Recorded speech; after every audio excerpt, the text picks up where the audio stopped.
Warning: Entertainment Banter uses language that might be inappropriate for some viewers. Viewer discretion is advised. This means you, children. Welcome back to another episode of Entertainment Banter. You're Joel. Yes, and you're Matt. Yes. Thank you for Excellent. clarifying. Yeah. So, Don't mess with the... whatever we called it. what are you talking? We're not starting out too well. Let's get right to the chase. I don't know what the hell you're going with. Spider-Man 3. Spider-Man 3. We just watched it. Again. Again. Now, granted, you say that in a bad way because again is really...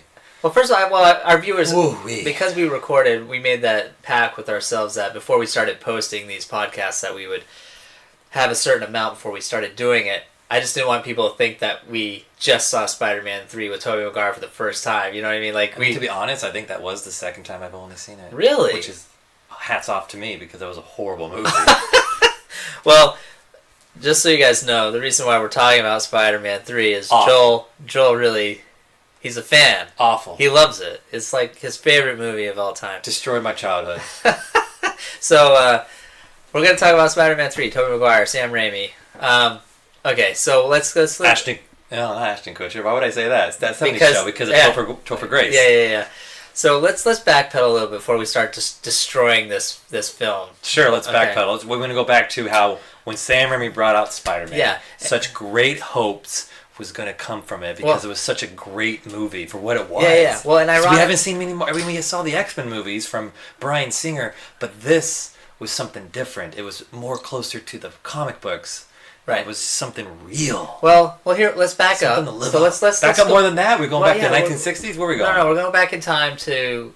bring us back, Matt. Right before September... Where are we going? Right before September 11th. You remember the first Spider-Man trailer where it was like a teaser trailer, and it was so awesome because... The two towers. They had the Twin Towers, and... It started out as a bank robbery, so you were just thinking, it's another heist movie. It looks kind of cool. For millennials, the two towers were towers that stood in New York before terrorists blew them up. I'm sure it's in their history books. Is it? You sure? As something that was our fault somehow, you know? The Jews did it. Jeez, some crow. Alright, these are all disclaimers of what not to say. Okay, now that we've practiced what not to say, we're going to go on to the story. So the trailer for this movie was really cool because the teaser trailer, because it started out as a bank heist, and they were getting away in a helicopter. They climbed up to the roof, and then they got in a helicopter, and they flew, and then all of a sudden the helicopter got turbulence or something and got stuck. And we're like, what happened? And it pans out, and the helicopter's caught in a web. And the web was made between the two towers. And it shows Spider-Man, a close-up of Spider-Man, and the two towers are actually in his eye, reflection of his eye. Yes. And they made a poster of that trailer. Absolutely. With the towers in his eyes. And then... That's worth a lot of money. And then September 11th happened. And then Spider-Man took down the towers. No, September 11th happened like a couple months later, and they immediately started Where was Spider-Man? They pulled the trailer... They pulled that poster. They rubbed out the towers in his eyes, and it was a whole thing. In fact, it was just September 11th. Just so you guys know, when we're recording this podcast, maybe 2 days ago. Yesterday, and that was I don't know how many years ago was it now. Over 2001. It is 2018. So 17 years ago.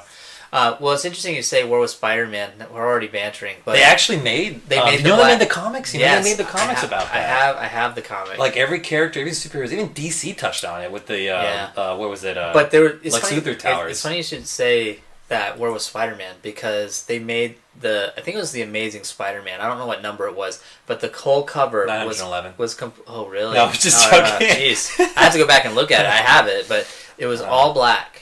It was all black. It was all black. It was sad. And you literally opened the first page, and it was a full page spread, and it's ground zero, and Spider-Man's got his hands on his head up in the air. It's like, what happened? And as you read more through the comic, they even had a page where and they had X-Men and Fantastic. It had everybody trying to help clear the rubble and debris. It was more about how could something like this happen, and then they even had the villains standing in line, and they were just standing. They weren't helping clean up, but they were just standing in line, kind of like I remember that. solaced, and it was almost like they were saying there were even certain things villains won't do or we wouldn't do, right? So we got way off subject. Got real heavy real fast. Marvel. But it was Marvel important. Always, all the comic books, like Marvel especially, always touched on what was happening in the history at that time, in that moment, in the current events. Yeah. Just because they want to be relevant, they are relevant. Yes. And of course, they want people as they're reading it feel like, you know, when the child's reading it, they want to know, like, why didn't my superhero save them? Because a lot of kids look up to these heroes, absolutely. And they actually believe they're real. Yeah. So when this happens, you got to explain to the kids, your audience, why they couldn't help. Yeah. And the thing is, they did help. But not in the capacity to stop it. So, I mean, they even wrote comics when Vietnam happened and all that. Yep. So there are stories and story arcs that include all that, to include the current events, which I think is great, because then you can actually look back to those comics and get another feel of more of a history piece of what's going on in the world at that time, which is nice. So you can go back in the time and read those comics and go, this was very... Oh, yeah. Yeah, they touch base with all... Well, like, that goes... I mean, we're getting way off subject, but, like, even, like, Batman... Well, I'm not going to go there yet. Is the banter about now? No, you're talking about comics. I want to... Oh, my bad, okay. And the history. But, like, even, like, in the Muslim world now, it's very offensive to portray their prophets or whatever in a bad light. But, like, what was it? It was... there was a Batman comic where Joker... he became a representative for the United Nations for, like, Iran, I think, at some point, because Batman was trying to get him down. I can't remember what it was. I think it was when they killed Robin, Jason Todd. He got amnesty. The Joker got amnesty because he was, like, working for Iran as a UN ambassador. This was a DC comic. Yeah. But nowadays, I don't think they would be able to get away with something like that. In fact, in the new modern cartoon that they made, they instead of it being from Iran, it was Ra's al Ghul that they swapped it out for. He was the ambassador for Ra's al Ghul or something like that. Interesting. They didn't touch base, but it's going back to your history lesson thing. All right, moving forward. The reason why I brought up September 11th and Spider-Man was because, believe it or not, folks, there was a time before there was the Marvel Cinematic Universe. And what happened was, if we were lucky, we would get an occasional X-Men movie, or maybe a Hulk movie, or a Spider-Man movie, maybe even a Fantastic Four movie. Nobody asked for that one. It was the birth, though, of getting that ball rolling. It was. But it was the X-Men movie that started it. But Spider-Man tipped the curve. Yeah. So getting back to that, when Spider-Man came out, the first one with Tobey Maguire, people were excited about it. I was excited. Yeah.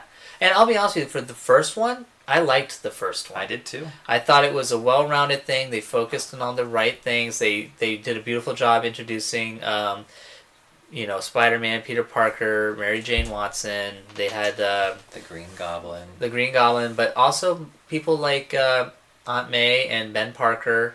And J. Jonah Jameson. Such J.K. Simmons, man. He stole it. He stole it. The best. He did. He stole it. He was the best casted. Oh, without question. Loved seeing him on the screen. Need to see him again. Yeah. Sony, Marvel, all you mother should be listening to this podcast right now. Probably one of 13 viewers we have. Not including our moms. But yeah, no. Thanks, Nick. Yeah, and Nick. Yeah. So, but... I mean, we agree the first one was pretty good, right? Well-rounded. It was well-rounded. I mean, there were some choices they made that we were able to forgive. Right. The Green Goblin, they changed the costume. Forgivable. But it was Hollywood costume. It was Hollywood. And it wasn't like Transformers dramatic change. It was just a cool... It was a cool refresh to it. Yeah. The change that was really dramatic, but people accepted, was that the fact that he didn't make web shooters anymore. Oh, yeah, that's right. But then, now that I look back to it, that was a bad choice, because a lot of the comics... A lot of the issues Peter Parker has, as Spider-Man, is, where's my web cartridge? I need more web. Yeah. I need to do this. He's always a dramatic, like he's falling to his doom and he's trying to replace it. And he's got to reload it. And he has to reload it. So there's always that. So, and they never touch on how does he make it. I get it, he got bit by a radioactive spider and now his body secretes it. But what is he eating to produce that? Well, you know what's weird and kind of funny, but I always looked at it as like breast milk. Because like, women don't change what they eat. The body just naturally kind of like creates it. But then the breast milk changes its quality as nutrients as what the woman eats. Yeah, of course. Yeah. So the strength of his web, he's going to eat like an electric eel, so you have electric web. Like, what's he going to get? I know. Because he always has that ability. But I was always under the impression that the body would take what it needed, the nutrients for whatever you take. Like, whatever you eat, whatever nutrients you can get from that would aid that, But, so, yeah, that's right. It was an internal thing that they built in for Because when he got bit, Spider-Man. The reason why he was able to make the web the way he did was because the Spider-Man gave him that information to create it. Yeah. So... And fast forwarding, we were talking about this with Iron Man stealing the thunder of Peter Parker's genius, you know, like... Oh, during the whole idea. Yeah, the whole idea that Peter Parker was a scientist, and I think we talked about this before, where in the 60s cartoon, for example, they really did illustrate that science was cool. Even it's the 90s. good to be smart. Yeah, 90s especially, that one for sure. And so it kind of robs Peter Parker away from that being intelligent aspect and being smart enough to come up with a solution like that to be part of that Spider-Man they kind persona. of belittled Tobey Maguire as Peter Parker because of that. Yeah. But you know what? Tobey Maguire never brought anything great to Peter Parker. I'll argue some aspects of the that. second movie was great. Well, oh, really? The second movie I thought was better than the first, and the third was, of course, the bomb. We're gonna get to the third one. We have to. We're supposed to be at the third one. I know. We'll get there. We're building. We can talk about Venom, and we're gonna start bantering on Venom. All right. Well, hold on. Let's get going. All right. So crowd wants the Venom. I will argue a point. I think Tobey Maguire, what he did a good job with, was bringing home. You want to call it the crybaby syndrome or not? But I did at times. Like, I believed him when he felt for Aunt May, Ben Parker, and even Mary Jane. Like, can I just say how he looks? Well, you're talking about a physical appearance, which there's nothing wrong with how you look, Toby. I'm just saying, like, but you're talking about for a Spider-Man. His wife doesn't think you're cute. For a Spider-Man, jeez. She said that. Stop talking to his wife. It's not your wife. Oh, my wife. What? Oh, I don't know what she's saying. Don't listen to that. My wife loves you, Toby. I don't know. All right. Anyways, we're moving on. So, but my point is, he at least you felt you had an emotional attachment to his people he loved based on his performance. I felt in the first movie. I felt the that. First one, yes. Second one, it was losing, and the third one felt like it was phoned in. All right. Well, the second one, I actually thought that was the weakest one. You know, we're getting there. We're getting there. We're getting there. Why did you like the second one so much? Something about Doc Ock. Okay, so you like the Doc Ock that whole aspect, or the character? Yeah, he was great. I mean, okay, so let me ask you this: you know why I didn't like it? Was why? Because of the arms. The arms were manipulating him, and that. No, he got power. He got. It always manipulated him in a way. No, because not he the got arms. power. Really? Yeah, no. The arms were literally like talking to him and coaxing him. Well, they weren't talking to him. He was going insane. That was the whole point. But I think they were. Well, you get someone who has no power, who's down on their luck, and you give him this like power. Oh, you're gonna get drunk with it. We saw it in Spider-Man 3 where he was Venom. Like the suit wasn't talking to him. I mean, it was. I mean, how familiar are you with the comics with Doc Ock? When did Doc Ock when we first see him in the comics, was he someone that was just automatically just a bank robber, a scientist? I think so. Okay, because in my opinion, I wish I had seen that. Like, he's just a really smart guy and a scientist. Because in the 90s cartoon, they start him out as like a professor, and he's really good, and then something bad happens to him. Oh, something always bad. Right. But, I don't know, I just feel like the whole idea of the arms manipulating him, I couldn't get past it. And then, like, his Spider-Man being revealed as his... That annoyed me. Yeah. I always hated when they revealed who they was, because, like, that's your secret. Why? It doesn't leave that big of a, like, dramatic mark when they do it for one or two people. Yeah. When he did it in Civil War and showed the world who he was, right. That was like, oh. That's a big deal. That's a big deal. Right. So, okay, now we can go forward to Spider-Man 3. I'll let you lead the charge on this one. Can we just Can we talk about Tobey Maguire and emo? Okay, so yeah. There's so many things wrong with this damn movie. That was one of them. We'll go. All right, you don't like him as emo. Should we just start off with like his emo shit? Okay, but that's a writing choice. Yes, but when he became Black Spider-Man, yeah, he was able to take the Venom Spider-Man. He was able to take the suit off. Not Miles Morales. Miles not in this. So he took the suit. He was able to take the suit off and put it into a trunk. He made it look like it was a suit. When Peter Parker got it in the comics, or even in that 90s cartoon, it's physically in him. It's around him. It's hidden somewhere. It comes out when he needs it. And that was the cool thing about it. He's like, oh, look at this suit. I don't have to change anymore. It's always on me. It gives me more power. It's convenience. It looks cool. And it did all that. We noticed this time around. The symbiote actually was on the suit, not on him. But no, he had two suits. It made another suit out of it somehow. He was having a nightmare, and the symbiote found him, got latched onto him. Okay. Read everything about him. Read into his DNA. He's a very important person we can hold on to. He's, right. The symbiote's probably not saying it's Spider-Man, but it's like it's got these unique abilities. My understanding was the symbiote would always, whatever you knew, it knew. So it took over those powers too. Right. So it has that ability now, and it enhanced Peter Parker's. Right. So then all of a sudden he wakes up and he's in his new black suit. Yeah. So he has a red one at home he puts away because he has this moment where he has the black suit on. He looks at the red one and goes, "Oh, okay, gotcha." But then he takes the black one off and goes back to the red one, and then is the black suit, quote air quotations here, is the black suit actually the Venom symbiote? It's supposed to be. We saw him try to rip it off. Kept that shape. Exactly. So it probably played into Parker. Yeah. Like it was I guess that's what Sam Raimi was going for. He's tricking him, thinking it's a suit and not a symbiote. But he knew it was a symbiote. Right. Like he knew. He went to Dr. Connors and talked about it and all that. So it was just. All right. And then they had to speed through this whole movie, and Parker hit 4 girlfriends in the whole movie. Like really. Yeah. He had that girl that his landlord's daughter, Betty Brant. Then he had Gwen Stacy, and there's Mary Jane. And it's just they mix all these love interests in this one movie. Let me ask you this, because all these villains. Stop cutting me off. What do you feel? What do you want? You're like on this intense roll. Well, because it was just a ridiculous movie. It was just so much, and I know the fact Sam Raimi did not want to have Venom in this movie. He wanted to do a movie about the Goblin and with Harry Harrison. With Harry and with the Sandman being another conflict and having this inner battle. Because Spider-Man's always having this inner battle, and that's what he wanted. And then the producers said you have to do Venom. Well, that's what I wanted to talk to you about because that's what I was going to try to interrupt you because I'm trying to remember the time. It's really hard for me to remember when this movie came out, but I feel like there was... It's 10 years ago. I feel like there was a massive push, especially with Spider-Man 3, to put so many characters in. And I think there was other competition in the industry at the time that forced Sony's hand to do that. And I can't remember... Do you think it was X-Men with all the characters and they wanted more characters?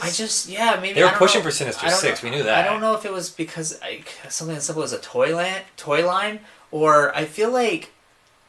Did they know it was doomed? Was there something political going on? Were the rights almost up? I did read about it. The rights were almost up, and I was reading something about it, why Venom was pushed in this movie, and then Sam Raimi was supposed to direct the 4th one, but then Sam Raimi got fired or something happened, and then they made The Amazing Spider-Man because then Kirsten backed out, Tobey Maguire backed out, and they got Andrew Garfield, way better Peter Parker in my opinion. Mm-hmm. I think the best out of the 3. So. Gotcha. So, alright, we don't like emo Peter Parker, that's a given. And then they have Gwen and Gwen's father. They're supposed to be dead by now. Yeah, so you just don't like the continuity of the story versus the comic. They're putting him into a corner, and then he kills Venom supposedly at the end.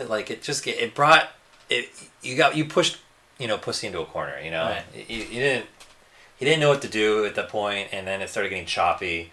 And then, he forgives Sandman at the end. Well, I was going to say about that. Okay, so the theme, it seems to be with the Sam Raimi Spider-Mans, is that the fact that it started out, it's all friendship-based, right? And it ends with friendship-based. And it's very love-based themed, and I feel like, and forgiveness-based. It's always supposed to be about Spider-Man's inner struggle. Sure. That's what makes him relatable to everybody. Everyone so has their inner struggle. Well, he just forgives Sandman. That's what heroes do, right? You don't like that aspect of it? He didn't need to forgive him. He just needed to understand. And I like Sandman's quote on that when Flint Marko says that. Like, hey, I don't need you to forgive me. I just want you to understand. But he chooses to chooses to forgive him. Yeah. But I think that was a cheesy cop-out. It should have been something more, he just should have, looked at him and given him a nod, all right. Almost like he is forgiving him, but he doesn't say it. So you, in your mind, your audience member, you can choose if you think you forgive him or not, and that gives that moment of, unclarity. But that would make the movie non-campy, and let's be honest, this was a campy movie. It was so campy. Oh my god! So you know what I mean? They had way campier than the other two. They stayed consistent with the campiness. You think so? The first two movies? Not the first two. Definitely no. I'm saying this movie as a whole. I think the reason why it wasn't so good is the fact that it was so campy. You know what I mean? The emo scenes, the dancing, all that stuff is so ridiculous. It's there for laugh factor. It's not there to actually drive the plot. I guess so. You know what I mean? The same thing with the Venom choice of the actor. It's we all know that is a great comedic actor, and Topher Grace? Yeah, and it's just one of those things where you just you can't. Venom's supposed to be one of the scariest kind of trustworthy villain heroes. It's supposed to be that unhero. Yeah. You know, the anti-hero. But he becomes a hero. But it's hard to take that in. But at the end, even the end of the movie, I will say it was very comic book-esque. Harry's dying. You got Peter Parker, that's Spider-Man, and Mary Jane, and they're looking at their friend that's passed away. It was sunset, a very nice moment. Or sunrise, I should say. Yeah, it was a nice moment. Yeah. Absolutely. There were some great scenes in that. Like, you were even saying before he took the suit off of him. Yeah. It was so misleading in the trailer because you see him on this dark bell tower. Love it. And it just so, and he's in the black suit. And he's in the black suit. And he's like a gargoyle just sitting there. And it just looks amazing. It just looks so cool. So good. And then you have Topher Grace, Eddie Brock walking into the church going, I want you to kill Peter Parker. Yeah. And it's just like these moments like you've seen, and it's like, this is, like they got that so right. Yeah. So right there. Yeah. And they could have done the whole movie based off of this. They didn't need Flint Markle. They didn't need this Green Goblin Junior bullshit. I mean, I know that was takes the mantle, comics, right? He does take the mantle, of course, and we could have had glimpses of that. Yeah, but we didn't need to see the whole thing, So, would you say this movie was a particularly Spider-Man 3? Would it be a Spider-Man movie, or do you think it's a movie about three friends? It's about three friends. Yeah, it stopped being like he didn't even wear his suit until probably 30 or 40 minutes into the movie. Well, let me ask you this too, because I feel like the last thing you see in movies is very symbolic. And I'll give you examples, like, I hate to say it, but The Last Jedi, they show the kid, this random kid that they showed once, you know what I mean? And he's holding up the broomstick. Like, really? That's the last thing we're going to see? The last thing you see of a movie it's important. Right? It's very important. And I talked to my wife about it, too, because she's a huge Beauty and the Beast fan, and we watched the Disney Beauty and the Beast live action. I need to see that. It's a great movie. Okay. But you know what's really bizarre? Let's hear it. Is the last thing you see is the opera singer. And she's a great singer. She's singing the last song. But, like, out of all the characters, it's not like a wide shot of everybody. It's literally just her hitting the last note. It's weird. Well, the last thing we saw of Spider-Man 3 was not that sunrise and the three friends. No. It was him getting back to Mary Jane. Right. And they the love story. The love story. And they get, but which is what the story... Spider-Man's about. It's about his inner struggle and him trying to hold on to Mary Jane. Well, the beginning... Hold on to some kind of life. The first movie was really focused on his... This story's about a girl, Mary Jane Watson, right? Isn't that what he says? I can't remember. It's been so long since I've seen it. But that was the second movie. No, it was the first one. Remember when he's like the girl next door? The girl next door, yeah. You know what I mean? So in a way... he's always with loving Mary Jane. Right, but Sam Raimi's version really was focused on his love relationship with her. So it started in the first movie with her. It ends with the third movie with them. But what I find interesting is, and I know Mary Jane and that love story is all a lot about Spider-Man, but again, the last thing we see is not Spider-Man. And the movie's called Spider-Man. We don't see Spider-Man that much in the movie at all. You know what I mean? A lot of Peter Parker. Like, you would think that it would be like that final swing into camera and it goes to credits. Like they did for the second movie. Yeah. Yeah. Or even for the first one as well. Yeah. Well, the first one he walks away from the death of someone, I forgot. Who died in the first one? It was Harry's father. Harry's father. Yeah. I should have known that. No, that's okay. And then he walk around from we see it again. In the third one, they kind of the same kind of scene. He walks away. But that's when he's walking away and she realizes that's Peter Parker, or Spider-Man. Right. That's when she realizes Right. And then all of a sudden it goes to credits.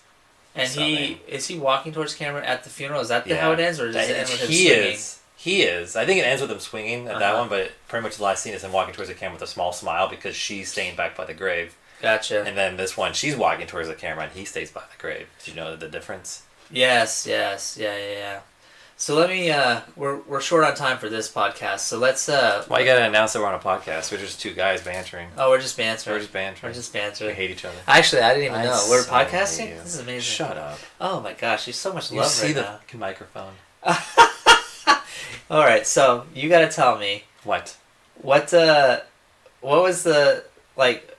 Is there any good part of that movie before we wrap this up? I think we just talked about that, the whole bell scene.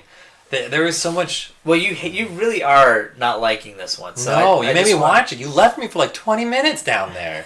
Oh, my baby. It was so... It was brutal watching it. Like, it was like watching your dog get killed again. It was awful. Joel's a huge Spider-Man fan, guys, just in case you haven't noticed. I am Spider-Man. How dare they get my life wrong? Yeah. So anyways, alright, so there was no part that you would look forward to watching again. Like I've told you in the past, and you could probably go back into other of these episodes, I like movies that make you feel something, right? Yeah.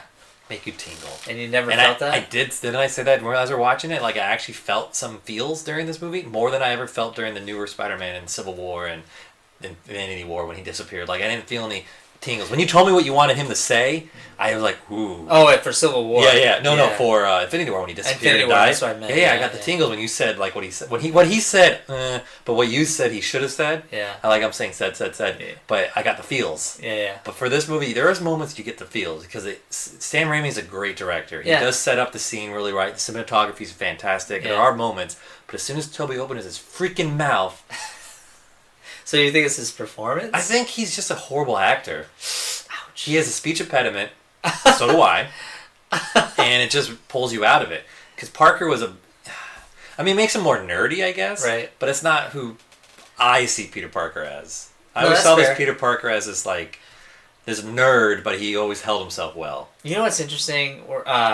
You reminded me that when, like, especially in the comics, when Peter Parker comes of age, so to speak, like when he's in college, when he is out of college, he becomes a professor himself, he is very much a man. Like, he's really cool. In fact, like, the one where Doc Ock dies in the comics and takes over his body and stuff, that Parker in that time period, he's like on it. Like, he's running his own business. He's like... He's Doc Ock at that point. No, but it's before that too. Okay. Doc Ock also takes over that stuff. But Peter is like, he's like the perfect catch, you know what I mean? He's got the looks, he's got the brains, and he's like... rich. Yeah, he's perfect, you know what I mean? And Spider-Man. And I can see why you would not like the Tobey Maguire Spider-Man, because technically he's out of college at this point in Spider-Man 3. Yes, he's out of college. So he's still that high school whiny. He's supposed to be a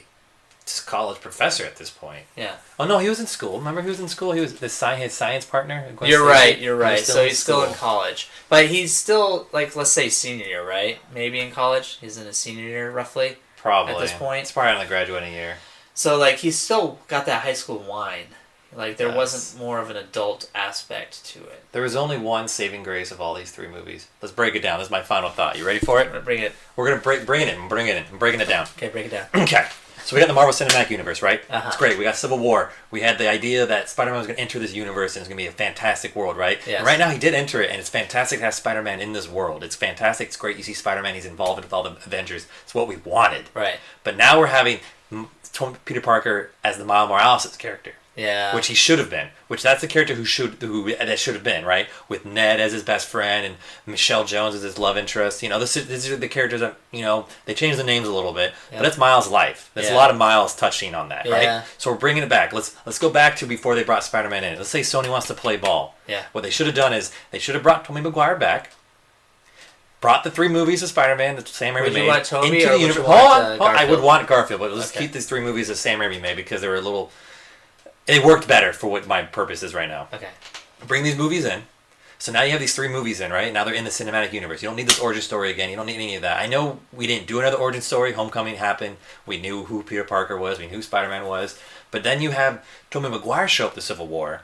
And the first thing you see in Civil War, Tobey Maguire unmasks himself, you know, right? He's Spider-Man, right? This is Peter Parker. You know, he was a college professor. Tony Stark knows him as a college professor, and they know each other. Like, they're almost colleagues in a sense, right? Yeah. They know each other. They mentioned Stark Industries multiple times in the Spider-Man movies, these three Spider-Man movies. So the continuity's kind of there. So now you introduced all these other characters already involved. Now you have Venom. You can say that Venom survived that blast. You can say that was not Eddie Brock there. You can say, like, oh, that was an alias, blah, blah, blah. Some bullshit, you know? Right? And now you can do this whole other Venom movie they're going to do. You know, they have the symbiotic suit that's still alive. Maybe Eddie Brock survived that. Maybe that was Eddie Brock, right? And he survived. And now you have him in this universe. And then you have Tobey Maguire now, Spider-Man. And you can create Miles Morales. Now you have these two characters. It's great. And you can kill off Tobey Maguire in the Infinity Wars. Right. Like how it was supposed to happen. Well, he didn't really die in the Infinity Wars, but you could this one. Well, you could... I mean, you know, the Marvel Cinematic Universe... They could have done something. They've been kind of twisting the stories a little bit, so you could have had the ultimate Spider-Man die. Exactly. And then they brought in all these characters. These movies work with the cinematic universe. There's just small tweaks they could have done. But I don't think Marvel wanted to do their own thing. They absolutely did. I guess it's better overall because what's cool is...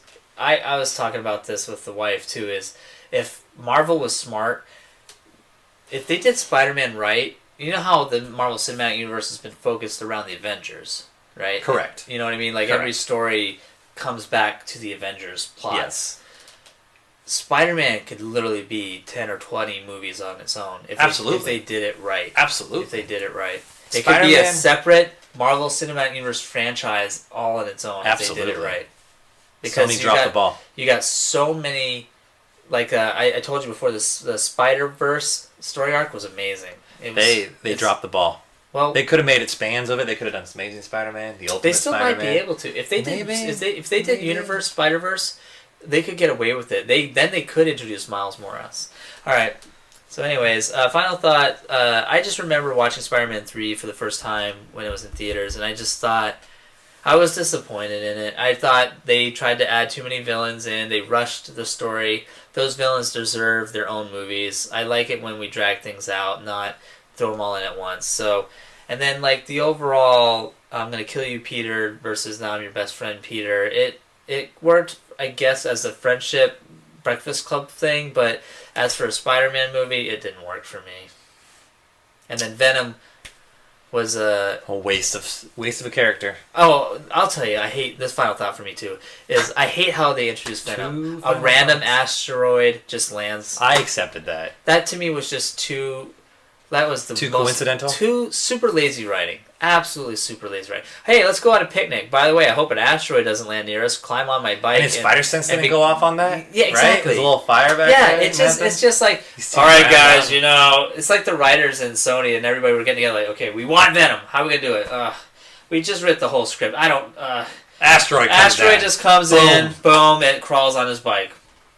I like it. Let's go with that. I would not want to be in the room for that. You know what I mean? They're probably like, oh fuck it, who cares? Let's just do it. So, anyways, that's that. You have anything else? Someone was happy with Spider-Man 3, and that person should die. And I'm done. Thanks for hanging out with us today. Except for you. You have to stay for the next video.